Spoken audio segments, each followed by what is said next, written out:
Hello दोस्तों, स्वागत है आप सभी का धीराज क्लासेस के यूट्यूब चैनल पर। और गाइज, जैसा कि आप लोग जानते हैं, आज से हम अपनी क्लासेस को दोबारा शुरू कर रहे हैं और उसमें आपका टॉपिक चल रहा था मेंसुरेशन यानी कि क्षेत्रमिति। गाइज, इस टॉपिक के ऊपर आपकी अभी तक 2 क्लासेस हो चुकी हैं और ये आज आपकी 3rd क्लास है। वीडियो को शुरू करने से पहले गाइज, आज है आपका 5 सितंबर, जिसे आप लोग शिक्षक दिवस के रूप में मनाते हैं, टीचर्स डे के रूप में मनाते हैं। मैं आप सभी को शुभकामनाएं देना चाहूँगा क्योंकि आप सभी लोगों ने इस प्रोफेशन को चुना है, इस नोबल प्रोफेशन को चुना है। ये प्रोफेशन एकमात्र ऐसा प्रोफेशन है जो नेशन को बिल्ड करने का काम करता है। आप में से बहुत सारे लोग ट्यूशन्स पढ़ाते होंगे या फिर किसी स्कूल में भी टीचिंग आप लोग कर रहे होंगे। मेरी शुभकामनाएं आप सभी लोगों के साथ हैं कि जल्दी से जल्दी ये सितंबर का महीना आप सभी के लिए अच्छा रहे। एटलीस्ट केवीएस की तरफ से नोटिफिकेशन आ जाए, ये सबसे अच्छा गिफ्ट होगा आप सभी टीचर्स के लिए। मेरी शुभकामनाएं हैं और मैं ऐसी आशा करता हूं कि आप जल्दी से जल्दी केवीएस में परमानेंट टीचर के रूप में आए और तब आप लोगों के साथ एक अच्छा सा गेट टुगेदर हम करेंगे। ठीक है, चलिए एक बार पुनः आप सभी को शिक्षक दिवस की शुभकामनाएं। शुरू करते हैं हम अपने मेंसुरेशन टॉपिक को। तो गाइज, एक बार मैं फिर से आपको रिवाइज करा दूं कि इस पर्टिकुलर टॉपिक से लास्ट टाइम 5 क्वेश्चन पूछे गए थे और 4 क्वेश्चन पूछे गए थे आपके ज्योमेट्री से। तो 5 और 4 ये दोनों टॉपिक आपको 9 मार्क्स दे जाते हैं। तो इन दोनों टॉपिक को आप अच्छे से कर लेना। टोटल 20 मार्क्स की मैथ्स आती है, उसमें से अकेले 9 मार्क्स इन दोनों टॉपिक से आने वाले हैं। तो बहुत ही इंपॉर्टेंट टॉपिक हैं ये दोनों। ठीक है, चलिए फर्स्ट क्वेश्चन की अगर हम बात करते हैं, बिल्कुल अभी बेसिक से शुरुआत कर रहा हूं मैं। बिल्कुल बेसिक क्वेश्चन है, आप इन्हें आसानी से कर सकते हैं। फर्स्ट क्वेश्चन आपसे पूछते हैं, if the area of an equilateral triangle is 15√3 square metre, then what is the value of it height. आपको बताना है, समबाहु त्रिभुज का आपको एरिया दिया है, उसकी हाइट आपको बतानी है। तो समबाहु त्रिभुज एक ऐसा त्रिभुज जिसकी तीनों साइड बराबर होती हैं। ठीक है, और इसका आपको क्या दिया है, इसका आपको एरिया दिया है 15√3। हमें इसकी ये वाली हाइट निकालनी है, ये वाली। तो हम मान लेते हैं इसकी जो तीनों साइड होंगी वो होंगी आपकी ए। अगर ये ए है तो ये भी ए होगी और ये भी ए होगी। चूंकि ये हाइट है और ये इसको 2 पार्ट्स में डिवाइड करेगी, तो ये हो जाएगी आपकी a/2 और ये भी हो जाएगी आपकी a/2 और ये हो गई आपकी पर्टिकुलरली हाइट जो कि आपको फाइंड आउट करनी है। तो अगर हमें a मिल जाती है, यानी इसकी एक साइड मिल जाती है, तो हम इस वाले ट्रायंगल में पाइथागोरस थ्योरम लगा देंगे। तो बिल्कुल करते हैं हम। यहाँ पे एरिया का एक फॉर्मूला मैंने आपको और बताया था इक्विलैटरल ट्रायंगल का, वो क्या होता है, √3/4 a²। यानी कि अगर आपको साइड पता है, एक साइड पता है, तो इसमें आप फॉर्मूला लगा दीजिए, आपका आंसर आ जाएगा। तो यहां से हम क्या निकाल सकते हैं, हम a की वैल्यू निकाल सकते हैं। तो √3 से आपका √3 कैंसिल हो जाएगा, a² की वैल्यू आ गई आपकी, ये 4 इधर मल्टीप्लाई में चला जाएगा, a² की वैल्यू आ गई आपकी 60। मैं इसे फर्दर सॉल्व नहीं कर रहा हूं, फिलहाल आप ये याद रखना a² की वैल्यू 60 आ गई है। अब इस वाले ट्रायंगल में हम लगाते हैं पाइथागोरस थ्योरम। तो जब हम हाइट निकाल रहे हैं तो h का स्क्वायर किसके बराबर होगा, जो आपके हाइपोटेनस का स्क्वायर माइनस में ये जो बेस है a/2 इसके स्क्वायर के बराबर होगा या नहीं होगा। तो हमें हाइट निकालनी है। a² की वैल्यू मुझे पता है कितनी है, 60। मैंने इसीलिए इसको सॉल्व नहीं किया था। माइनस a²/4, a² कितना है, 60/4। ये जो 2 है, जब हम इसका स्क्वायर करेंगे 4 हो जाएगा। 60/4 यानी कि 15। 60 में से 15 गए, ये आ गए आपके 45। ये वैल्यू आई है आपकी h² की। ठीक है, लेकिन हमें हाइट की निकालनी है, तो ये स्क्वायर यहाँ पर अंडर रूट में आ जाएगा। 45 का आप रूट करेंगे तो आप इसके फैक्टर बना लीजिए।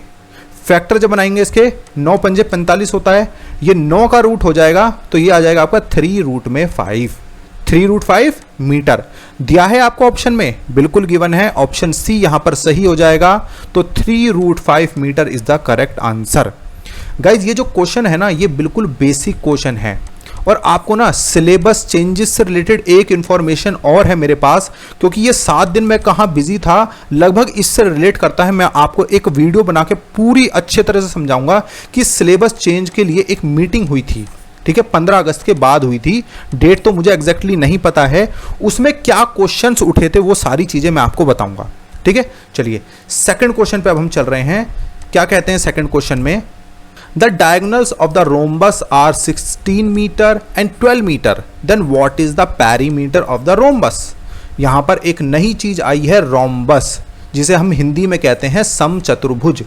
अब ये समचतुर्भुज क्या होता है, इसको थोड़ा सा आप जान लीजिए, क्योंकि बच्चे किस किस में कंफ्यूज होते हैं, बच्चे स्क्वायर और आपके रोम्बस में कंफ्यूज होते हैं। ठीक है, इनके बीच में एक छोटा सा डिफरेंस है, उसे जान लीजिए।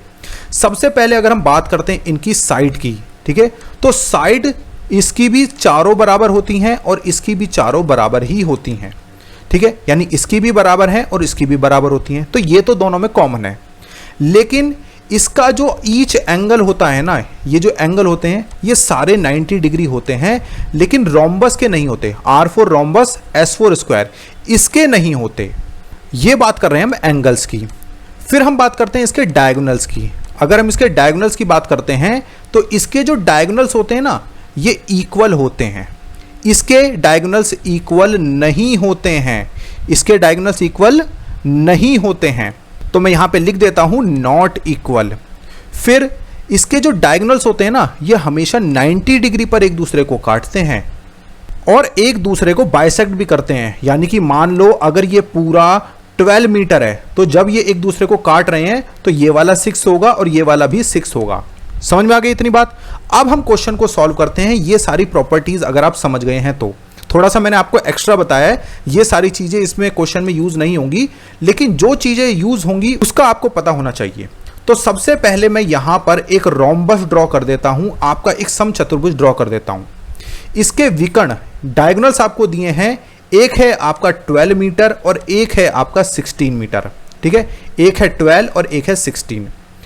तो आपको क्या बताना है, इसका परिमाप बताना है, आपको इसका पेरीमीटर बताना है। तो भाई पेरीमीटर के लिए हमें ये साइड पता होनी चाहिए, लेकिन हमें क्या पता है, हमें तो सिर्फ इसके डायगोनल्स पता है। एक 12 है और एक 16 है। तो मैंने अभी आपको बताया, एक तो ये 90 डिग्री पर एक दूसरे को काटते हैं और एक दूसरे को बाइसेक्ट भी करते हैं। मैं मान सकता हूं कि ये 12 है पूरा, ये अगर 12 है तो आधा कितना होगा, 6 होगा। और अगर ये पूरा 16 है तो आधा कितना होगा, 8 होगा या नहीं होगा। अब बिल्कुल सिंपल है, आप इस वाले ट्रायंगल में क्या लगाइए, पाइथागोरस थ्योरम लगाइए और मुझे ये बता दीजिए कि ये जो कर्ण है, ये जो कर्ण है ना, ये आपका जो हाइपोटेनस है, यही आपकी इसकी साइड होगी। ठीक है, तो निकाल सकते हैं हम। इसकी साइड को मैं a मान लेता हूं। ठीक है, तो a का स्क्वायर किसके बराबर होगा, आपके 8 के स्क्वायर प्लस 6 के स्क्वायर के। ठीक है, 8 का स्क्वायर होता है आपका 64, 6 का स्क्वायर हो गया 36, ये आ गया आपका 100, ये आई आपकी a स्क्वायर की वैल्यू। तो a की वैल्यू कितनी आ गई, 10 आ गई। यानी एक साइड आपकी 10 मीटर है, तो ये भी 10 है, ये भी 10 है, ये भी 10 है, तो 10 × 4 = 40 मीटर। ये क्या आ गया, आपका पेरीमीटर आ गया। तो ऑप्शन बी यहां पे सही हो जाएगा। ठीक है, तो समचतुर्भुज की आपको मैंने कुछ फीचर्स बताई, उसकी क्या विशेषताएं हैं, कई बार पेपर में पूछी जा सकती हैं, बिल्कुल बेसिक है। गाइज मैं जो आपको मैथ्स कराऊंगा वो 6 से लेके 10 तक के जितने भी क्वेश्चन हैं, एक तो आपके एनसीईआरटी से रिलेटेड और साथ के साथ जो आपके इंपॉर्टेंट क्वेश्चन होते हैं, यानी कि इस पर्टिकुलर टॉपिक से जो भी क्वेश्चन आपके एग्जाम्स में पूछे गए हैं, कॉम्पिटिटिव एग्जाम में, वो सारे मैं आपको कराऊंगा। ठीक है, चलिए थर्ड क्वेश्चन पे आ गए हम। थर्ड क्वेश्चन क्या कह रहे हैं आपसे, एक समचतुर्भुज का क्षेत्रफल 180 वर्ग मीटर है, यानी जो आपका रोम्बस का एरिया है वो 180 स्क्वायर मीटर है। तो पहली चीज हमें पता चल गई। यदि समचतुर्भुज के किसी एक विकर्ण की लंबाई 24 मीटर है तो दूसरे विकर्ण की लंबाई क्या होगी। यहां पर एरिया की बात कर रहे हैं हम, एरिया किसका, रोम्बस का एरिया। तो आपको पहले इसका फॉर्मूला बता देता हूं कि होता क्या है। वो होता है आपका 1/2 इंटू में d1 इंटू में d2। ये d1 d2 क्या है, ये है आपके डायगोनल्स। यानी कि अगर आपको दोनों डायगोनल्स पता हैं, उनकी लेंथ अगर आपको पता है, तो बस दोनों की मल्टीप्लाई कर दीजिए और उनका हाफ कर दीजिए, आपका रोम्बस का एरिया निकल जाएगा। यहां पर आपको एरिया दिया है और एक विकर्ण की लंबाई भी दी है 24। मान लेते हैं हमें इसकी लंबाई दी है 24, हमें ये वाली निकालनी है। ठीक है, तो बिल्कुल सिंपल है, एरिया हमें दिया है कितना, 180। 1/2 ऐसे कैसे लिख देता हूं, मैं मान लेता हूं मुझे d1 नहीं पता, d2 मुझे पता है, ये है आपका 24। यहां तक किसी को कोई प्रॉब्लम नहीं है।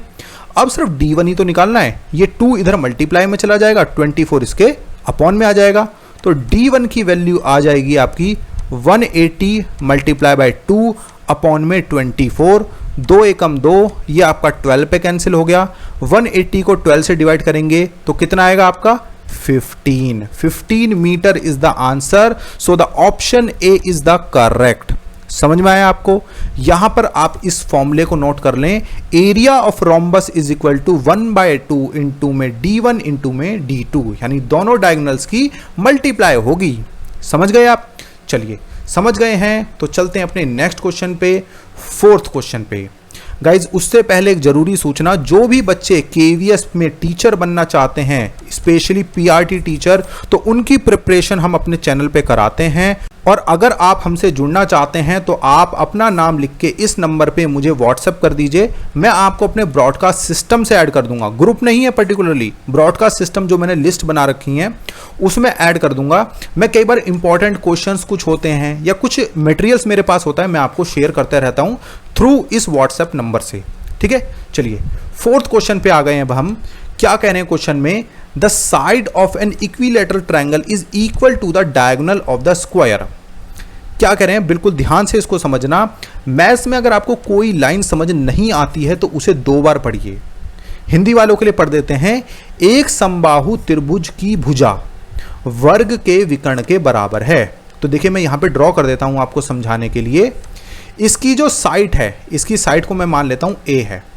ठीक है, ये किसके बराबर है? ये बराबर है आपके एक वर्ग है, एक स्क्वायर है, उसका जो ये विकर्ण होता है ना D, उसके बराबर है ये। और यहां पर आपको आगे क्या बोल रहे हैं, यदि वर्ग की भुजा 10 मीटर है, यानी जो आपको इसकी साइड दी है ये 10 दी है 10 मीटर, तो आपको बताना है समबाहु त्रिभुज का क्षेत्रफल क्या होगा। तो बिल्कुल सिंपल है, जरा सा दिमाग लगाइए यहां पर कि अगर हमें ये डायगोनल पता चल जाए यहां पे, तो जो डायगोनल होगा वही आपका A होगा, यानी साइड होगी। फिर हम इसमें अपना फॉर्मूला लगा देंगे। तो अगर हमें स्क्वायर में साइड पता है तो डायगोनल कितना होगा, तो वो होगा आपका, जो भी साइड दी होती है ना उसके आगे √2 लगा दो, ये आपका डायगोनल हो गया। ठीक है, दोबारा रिपीट करता हूं, जो भी आपको साइड दी है उसके आगे बस √2 लगा दो, आपका डायगोनल आपको मिल जाएगा। ये दोनों डायगोनल सेम ही होते हैं स्क्वायर में, तो 10√2 आपको डायगोनल पता चल गया। अब अगर आपको डायगोनल पता चल गया तो आपको क्या पता चल गया, आपको इसकी एक साइड पता चल गई 10√2। तो फॉर्मूला क्या होता है एरिया का, वो होता है आपका √3/4 A स्क्वायर। A स्क्वायर का मतलब है, अभी हमें पता चल गया 10√2 मल्टीप्लाई 10√2। इसे सॉल्व करेंगे, 10 की 10 से मल्टीप्लाई होगी 100 हो जाएगा, √2 की √2 से होगी तो 2 हो जाएगा, तो ये हो जाएंगे आपके 200। मैं यहाँ पे लिख देता हूँ √3/4, ये सॉल्व होकर आएगा आपका 200, ये आ गया आपका 50 पे, 50√3 मीटर स्क्वायर। दिया है आपको, बिल्कुल दिया है। जब हमने बिल्कुल सही फॉर्मूला लगा है तो बिल्कुल सही आंसर ही आएगा। So option B is the correct answer. समझ गए आप? गाइज अगर आपको मेरी वीडियोस अच्छी लगती हैं तो प्लीज लाइक जरूर कीजिए और कमेंट करके जरूर बताया कीजिए। और कोई भी डाउट होता है ना तो आप मुझसे कमेंट सेक्शन में ही पूछ लिया करो, मैं आपको वहां पर भी रिप्लाई दे देता हूं। ठीक है, चलिए जी चलते हैं अपने नेक्स्ट क्वेश्चन पे। क्वेश्चन नंबर 5 पे चलते हैं। ये बिल्कुल सिंपल सा क्वेश्चन है, इसका फॉर्मूला मैंने आपको लास्ट वीडियो में बताया था। क्वेश्चन को पढ़ देते हैं। क्या कह रहे हैं आपसे, if the sides of a triangle are 9 metre, 15 metre and 18 metre, then what will be the area of the triangle.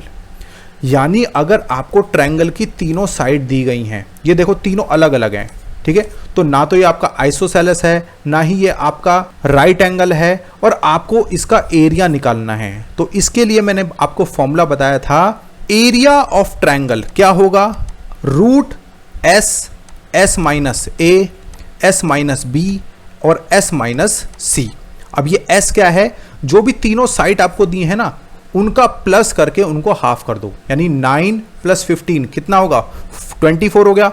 24 और 18 कितना हो गया, 42 का हाफ कर देंगे, ये आ गया आपका 21। ये S की वैल्यू आ गई। S का मतलब आप समझ सकते हैं सेमी पेरीमीटर ऑफ ट्रायंगल, तो कितना है ये 21। और ABC क्या है, ये आपकी तीनों साइड की वैल्यू है। तो इस फॉर्मूले में रखते हैं हम √21 s माइनस ए, मैं डायरेक्ट इसको मल्टीप्लाई करके लिख रहा हूँ, s माइनस ए यानी 21 में से 9 को माइनस करेंगे तो कितना आएगा आपका 12 आएगा। 21 में से 15 को माइनस करेंगे 6 आएगा। 21 में से 18 को माइनस करेंगे 3 आएगा। यानी डायरेक्ट इसकी वैल्यू मैंने आपके लिए यहाँ पे लिख दी है। अब इसके हम फैक्टर बना लेते हैं, जो भी पेयर बन जाएगा वो अंडर रूट से बाहर आ जाएगा। तो देखिए कैसे करते हैं हम इसको इजीली सॉल्व। 21 को मैं लिख सकता हूँ 7 या 21, 12 को मैं लिख सकता हूँ 4 या 12, 6 को मैं लिख सकता हूँ 3 दूनी 6 और ये 3 ऐसे का ऐसे ही। ठीक है, ये रूट इन सभी के ऊपर है तो एक एक करके हम इनको बाहर निकालते हैं। 4 का अंडर रूट क्या होगा 2 हो जाएगा। ये एक 3 यहाँ पर है, एक 3 यहाँ पर है तो 2 3 है तो एक 3 बाहर आ जाएगा। ये 3 का एक पेयर और बन रहा है तो एक 3 और बाहर आ जाएगा। अंदर क्या क्या बचे 7 बच गया और 2 बच गया, इनका कोई पेयर नहीं बन रहा तो 7 दूनी 14 ये अंदर ही रहेंगे। बाहर क्या क्या आ गया आपका 3 या 9 दूनी 18। 18 रूट 14 मीटर स्क्वायर इस ट्रायंगल का एरिया होगा जिसकी साइड आपको दी है। दिया है आपको ऑप्शन में, बिल्कुल दिया है। ऑप्शन डी में आपको गिवन है 18 root 14 metre square is the answer. तो ऑप्शन डी यहां पे सही होगा।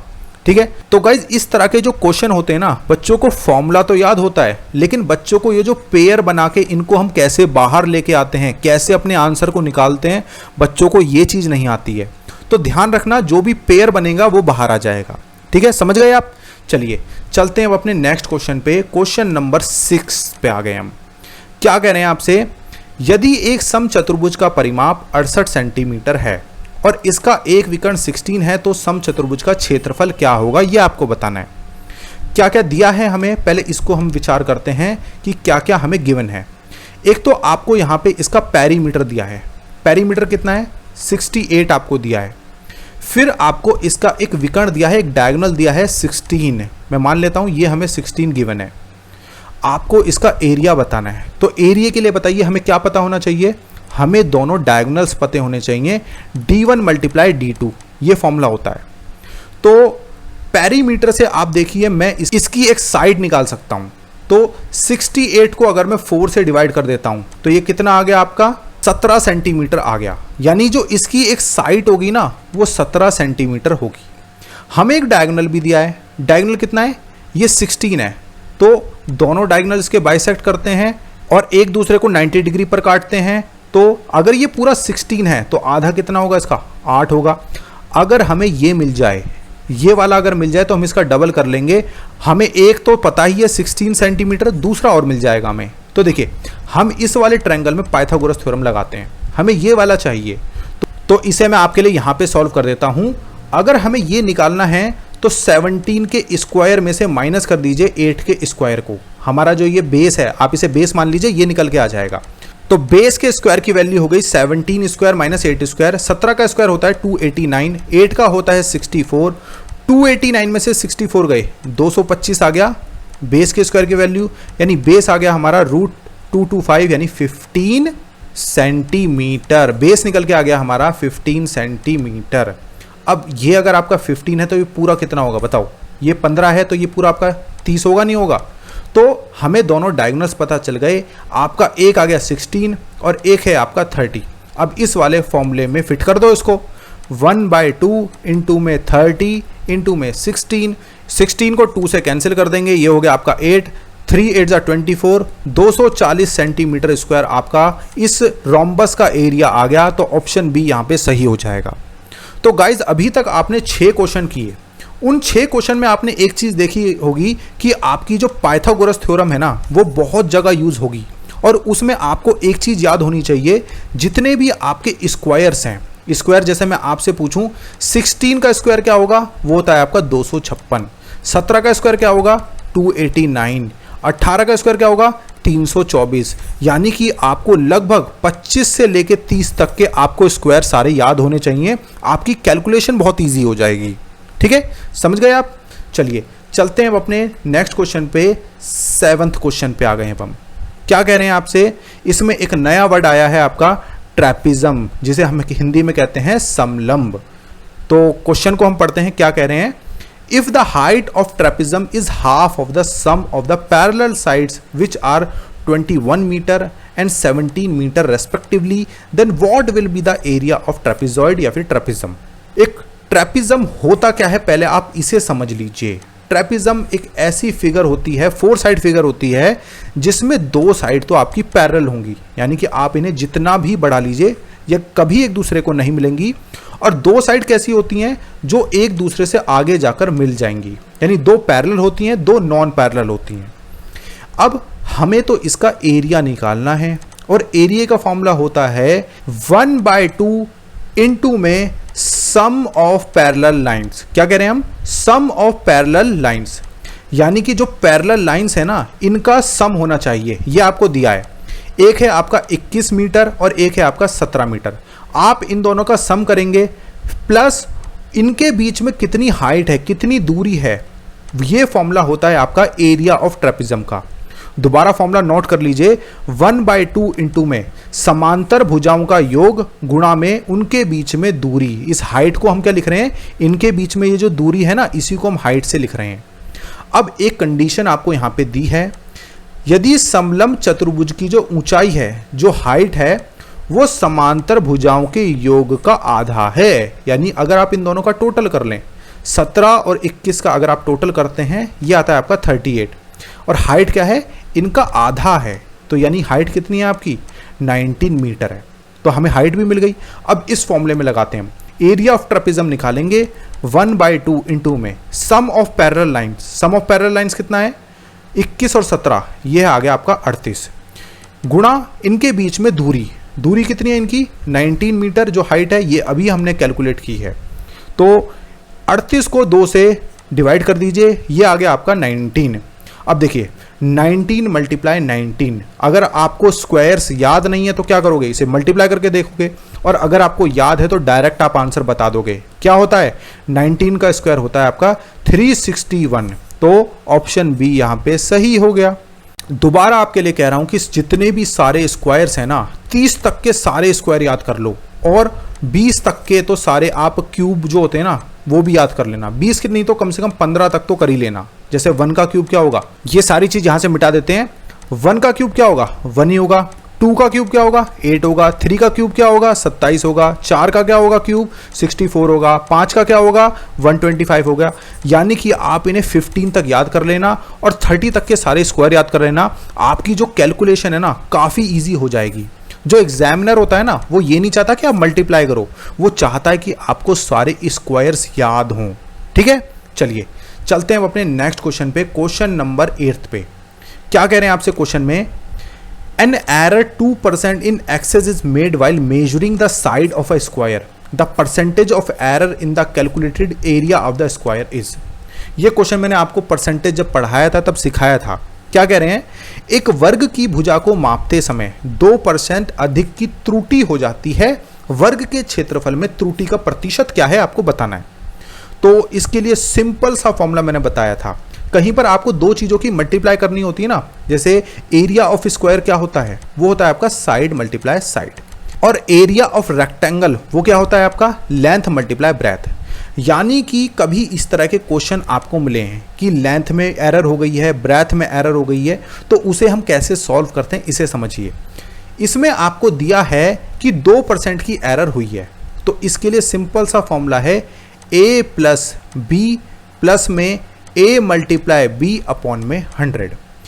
देखिए त्रुटि जो हुई है वो 2% की ही हुई है, ठीक है, यानी कि साइड सब जगह बराबर है, तो b का यहाँ पे कोई रोल नहीं है, ये यहाँ पर a ही मान के चलिए, क्योंकि जो लेंथ है वही ब्रेथ होगा। ठीक है, तो 2% की एरर हुई है, यानी +2, 2 ज्यादा की एरर हुई है, +2, यहाँ पर भी +2, प्लस में 2 मल्टीप्लाई 2 अपॉन में 100। ठीक है, तो 2 और 2 कितना हो गया, 4 हो गया, प्लस में 4/100, इसको अगर हम सॉल्व करते हैं 0.04, 4 प्लस 0.04 कितना हो गया, 4.04% की एरर हुई है।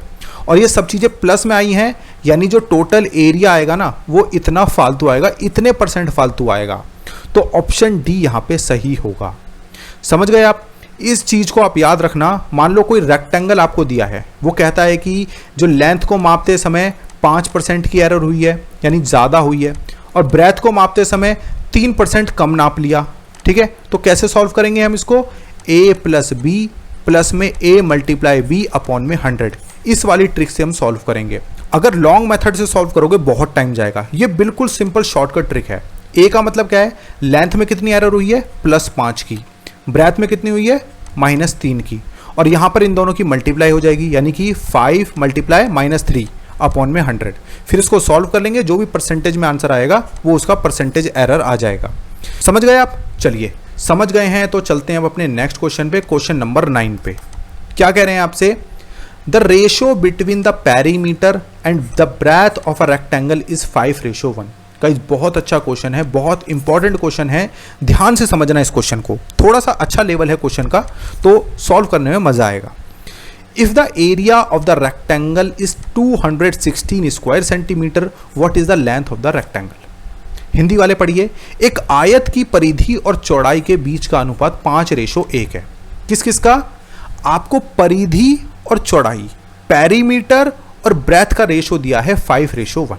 तो मैं इसे लिख देता हूं 2 L + B अपॉन में ब्रेथ का रेशो, भाई इन दोनों का रेशो क्या दिया है, 5:1। तो यहां से हम एक इक्वेशन बनाएंगे, इन दोनों की मल्टीप्लाई करते हैं, ये इधर मल्टीप्लाई में चला जाएगा, तो 2 L + B इंटू में 5B, ठीक है। तो 2L + 2B = 5B। तो ये जो 2B है इधर माइनस में चला जाएगा, 2L = 5B माइनस में 2B, तो 2L = हो गया हमारे 3B के इक्वल। यहां तक आपको समझ में आया? हमने इन दोनों के बीच में रिलेशन निकाल लिया है, 2L = 3B, ठीक है। अब यहां पर आ जाइए, हमें इनका एरिया भी दिया है। एरिया होता है आपका लेंथ × ब्रेथ = 216, ठीक है। हमसे लंबाई पूछी है, लेंथ पूछी है, तो हम ब्रेथ की वैल्यू निकाल लेते हैं। ब्रेथ की वैल्यू क्या आएगी, ये जो 3 है ना यहाँ पे, ये यहाँ पे डिवाइड में चला जाएगा, तो ब्रेथ की वैल्यू आ गई आपकी 2L अपॉन में 3 = 216। ये चीज आपको समझ में आ गई। लेंथ ऐसे के ऐसे ही, ब्रेथ की वैल्यू हमने यहाँ पे रख दी, यहां से निकाल के 2L अपॉन में 3। अब इसको सॉल्व करते हैं हम, 2 से ये कैंसिल हो जाएगा 108 पे, ये 3 इधर मल्टीप्लाई में चला जाएगा, 108 की 3 से मल्टीप्लाई होगी तो 324, L की L से मल्टीप्लाई होगी, L² आ गया, तो L की वैल्यू कितनी आ गई भाई, ये स्क्वायर यहाँ पे किस में जाएगा, रूट में। तो जल्दी से मुझे बताइए 324 का √ 324 का √ क्या होता है भाई, 18 होता है, तो 18 centimetre is the correct answer. दिया है आपको, ऑप्शन बी में दिया है, तो बी बिल्कुल सही आंसर हो जाएगा। समझ गए आप? दोबारा कह रहा हूं, स्क्वायर सारे याद कर लेना, ठीक है। चलो जी, चलते हैं अब अपने आज के लास्ट क्वेश्चन पे, क्वेश्चन नंबर 10 पे। क्या कह रहे हैं आपसे, if the hypotenuse of a right angle triangle is 39 metre and the difference of the other 2 side is 21 metre, then what will be the area of the triangle. क्या कह रहे हैं आपसे, आपको एक राइट एंगल ट्रायंगल दिया है, ठीक है, राइट एंगल जिसमें एक एंगल आपका 90 डिग्री हो गया, उसका हाइपोटेनस आपको पता है 39 मीटर है, और आपको जो अदर 2 साइड्स है ना, उनके बीच में एक रिलेशन दिया है, क्या है, इन दोनों का जो डिफरेंस होगा ना वो 21 मीटर है। यानी कि अगर मैं मान लेता हूं, अगर एक x है तो दूसरा क्या होगा, वो x + 21 होगा, यानी 21 ज्यादा होगा। तो देखिए, अगर आप इन दोनों को माइनस भी करेंगे ना, तो 21 डिफरेंस आएगा इनका। देखिए, आप इस चीज को यहां पे पढ़िए, हिंदी वाले, अन्य 2 भुजाओं का अंतर 21 मीटर है, तो त्रिभुज का क्षेत्रफल आपको बताना है। तो area of right angle triangle क्या होता है, 1/2 इंटू में बेस इंटू में हाइट। अब ना तो हमें यहाँ पे बेस पता है, ना हमें हाइट पता है, तो कैसे निकालेंगे हम भाई, सीधी सी बात है, इसमें आप अपना पाइथागोरस थ्योरम लगाइए और उससे आप इसे सॉल्व करेंगे। या फिर इसको सॉल्व करने का एक आसान सा तरीका आपको बताता हूं, बहुत सिंपल तरीका है, एक तरीके से कह लीजिए एस्टिमेशन मेथड से भी हम इसको निकाल सकते हैं। कैसे, 39 है, ये 39 किसके नियर में है, किस टेबल में आता है, आपके 13 में आता है, क्योंकि 13 3 क्या होता है, 39 होता है। अब अगर आपको 13 हाइपोटेनस में लेके आना है, तो वो किससे बनता है आपका, एक तो होना चाहिए आपका बेस में 5 और इधर होना चाहिए आपका 12, ऐसे ही बनता है। 12 का स्क्वायर होता है 144, 5 का होता है 25, 169, तभी आपका 13 आता है। हमने यहां पर 3 से मल्टीप्लाई की थी, तो यहां पर भी 3 से कर दो, चलो। तो ये हाइट कितनी आ गई आपकी, ये 36 आ गई, 12 3 = 36, 5 3 = 15, ये 36 है, ये 15 है। चेक करो दोनों का डिफरेंस कितना आ रहा है, 36 में से 15 को माइनस करो, डिफरेंस 21 भी आ रहा है। ठीक है, तो जो हमने वैल्यूज निकाली हैं बिल्कुल सही निकाली हैं। बेस आ गया हमारा 15, हाइट आ गई हमारी 36। कर दो इसमें सॉल्व। 1/2 बेस कितना है 15 है, हाइट कितनी आपकी 36 है। ये 36 आपका डिवाइड हो जाएगा 2 से, तो 18 की 15 से मल्टीप्लाई कर दीजिए। 18 15 होते हैं 270, तो एरिया क्या आ गया आपका 270 वर्ग मीटर। समझ गए आप? तो गाइज ये थे आपके आज के टोटल 10 क्वेश्चन। आई होप आपको अच्छे से समझ में आ गए होंगे। ये क्वेश्चन जो है ना बिल्कुल बेसिक क्वेश्चन है, आपके NCERT बेस्ड क्वेश्चन है। ठीक है, तो आप इनकी प्रैक्टिस खुद करें, खुद सारे क्वेश्चंस को आप सॉल्व करके देखें। ठीक है, चलिए वीडियो अच्छा लगा हो तो प्लीज़ लाइक कर दीजिए और कमेंट करके ज़रूर बताना। ठीक है, चलिए thank you so much guys.